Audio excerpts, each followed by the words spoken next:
युट्युबबाट कविता वाचन गर्ने सिलसिलामा मेरो यो अर्को कविता छ। हाम्रा अभिभावक ज्येष्ठ पिताको बारेमा मैले रचना गरेको यो कविता यहाँहरूले सुनिहाल्नुभयो। कविताको शीर्षक हाम्रा अभिभावक ज्येष्ठ पिता। बाँकी कविताको कुरो यही कविता वाचन म गर्दैछु, यसबाट यहाँहरूलाई अवगत हुनेछ। नारायण भनी नाम थियो खिदिममा छोरा गजाधरजीका। उनका 4 थिए तनुज अति वीर, पुत्री त 1 राधिका। तिनमा ज्येष्ठ सदस्यको उदयराज भन्ने थियो नाम। अनि मध्यम हुन् कमलापति र उनका भाइ 2 हुन् पनि। मध्यम हुन् कमलापति र उनका भाइ 2 हुन् पनि। माहिला कमलापति हुनुभयो बालक सधैँ स्वर्गीय। चेतनारायण नाम थियो जनकको भाइ, उहाँ तृतीय। कान्छा भाइ भई जन्म लिनुभयो नामका तिजाएश्वर। कान्छाको निधन भयो अति छिटो बिहे भएथ्यो तर। कान्छाको निधन भयो अति छिटो बिहे भएथ्यो तर। हाम्रा ज्येष्ठ पिताजीको जीवनमा जम्मा बिहे 3 भयो। उनमा जेठी वसुन्धरासित कुनै सन्तान नभई ज्यान गयो।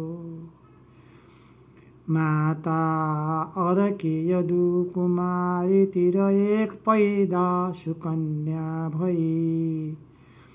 हर्षै हर्ष भयो समस्त परिवार, जन्मा गीता नाम रही। हर्षै हर्ष भयो समस्त परिवार, जन्मा गीता नाम रही। पुरा बाँच्न नपाई ती यदुकुमारीको परम धाम भयो। होला पुत्र भनी थियो जुन भरोसा त्यो निराशा भयो। पत्नी 2 बितिसकेपछि उहाँ एक्लै बुढेसकालमा। बाँकी जीवन के गरेर कसरी जिउँला म यो हालमा। बाँकी जीवन के गरेर कसरी जिउँला म यो हालमा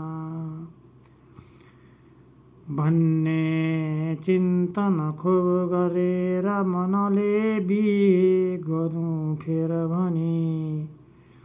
बिहे टेक कुमारिकासँग भयो त्यही हो समाधान पनि।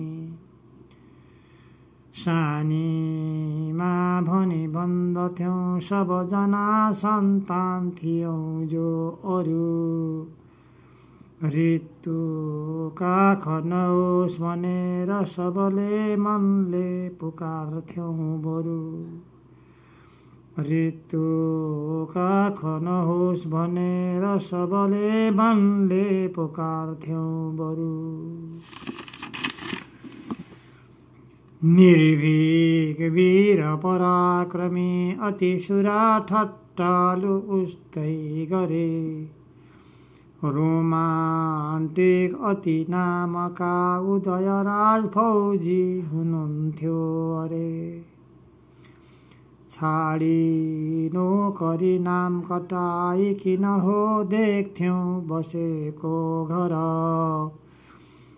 कहिले आत्तिनुहुन्नथ्यो अतिथि यो घरमा असर्दो तर कहिले आत्तिनुहुन्नथ्यो अतिथि यो घरमा असर्दो तर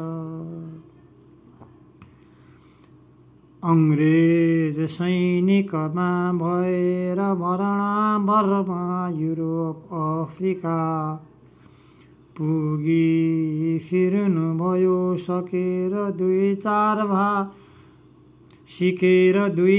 भाषा तथा भाषिका पुगी फिर्नुभयो सिकेर दुई चार भाषा तथा भाषिका भेटे सैनिक कर्मचारी र पुलिस नेताजी हुन् वा अरू गर्ने सोधपुछ खुब नमानी धक केही सत्कार गर्ने बरु गर्ने सोधपुछ खुब नमानी धक केही सत्कार गर्ने बरु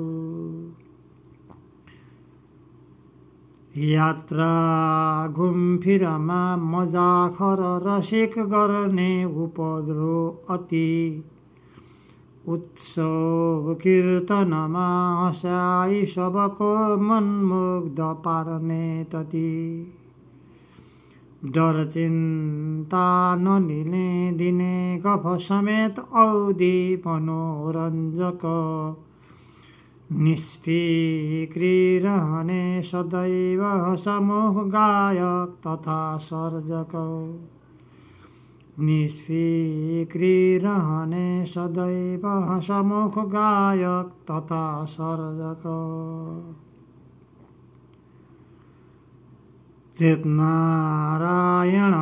हुँदा परमधाम माताजीका साथमा हामी भाइ दुई थियौँ दुई दिदी बेसहारा बासमा हेप्ते कोहीजनाले भनेर टुहुरा देख्थे निमुखा जति तिनको सेखी उतारिदिँदा उदयले हुन्थ्यो सुरक्षाति तिनको सेखी उतारिदिँदा उदयले हुन्थ्यो सुरक्षाति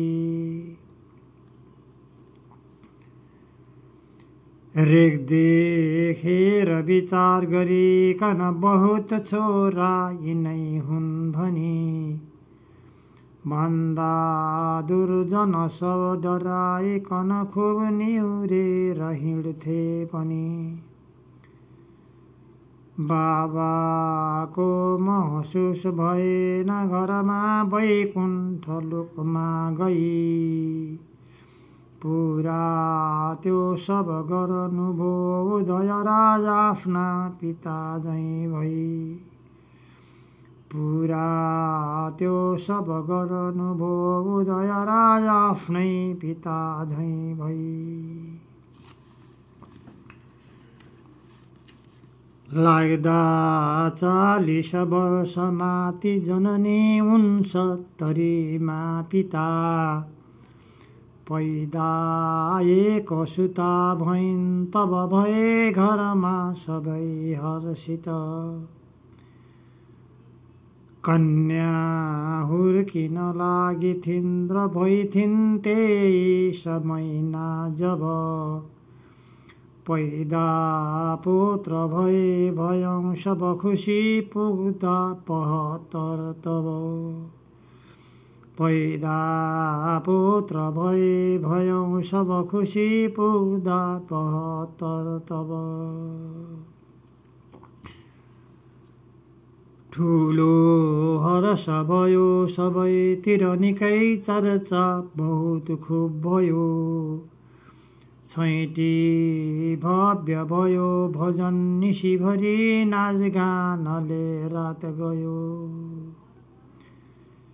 श्रीधर नाम रह्यो भनेर गुरुजी न्वारन पुरा गर्नुभयो मैना 23मा थिए जब उनी बाबा बिमार पर्नुभयो। मैना 23मा थिए जब उनी बाबा बिमार पर्नुभयो। हप्ता 1 करिब बिमारी हुनुभयो, पेटको समस्या भयो। कारण दुर्घटना र मर्म पनि हुन्, मिल्दा सबै ज्यान गयो। बच्चा छन् कलिला अबोध बिचरा, माताजीका साथमा पर्ने बस्न भयो लिएर घरमा, जिम्मा सबै माथमा। पर्ने बस्न भयो लिएर घरमा, जिम्मा सबै माथमा। लालन पालन सब गरेर तिनको स्कुल पठाइवरी। छोरीको घर जमघरा हुनुभयो, बिहे खिदिममा गरी। छोरा श्रीधरको पढाइ बहुतै राम्रो, दिमाग तेज अति। कक्षा स्कुलमा सदैव पहिला, सक्छन् सबै ठाम तति। कक्षा स्कुलमा सदैव पहिला, सक्षम सबै ठाम तति। कक्षा 12सम्म पढेर हरिहर उत्कृष्ट हुन्थे उनी। दिन्थे ल्याई इनाम, हरेक अवसरमा पार्दथे खुस पनि। स्नातक भएर अब म पढ्दछु भनी मनले अठोट खुब गरी। बिए पास त्यही गरे जब समेत गर्थे निकै श्रम गरी। बिए पास तही गरे जब समेत गर्थे निकै श्रम गरी। डिग्री पास गरे बनेर अफिसर, जागिर गर्दै उनी। बिहे बारी गरे मिलो जननीको सेवा सधैँ खुब बनी। जागिरको बढुवा भई उपसचिव पदमा उनी छन् अब। जापान पढ्न गए, दुई पटक मिल्यो छात्रवृत्ति जब। जापान पढ्न गए, दुई पटक मिल्यो छात्रवृत्ति जब। लेखा दैव लीला विधान विधिको 79को माघमा। माताजी हुनुभयो दिवंगत, हरे सन्तोष थियो गाथमा। वार्षिक श्राद्ध गरे पुरा, सकल काम संस्कार हरितले अति। कोरे एक कविता सुने, कति कुरा देखेर भोगे कति।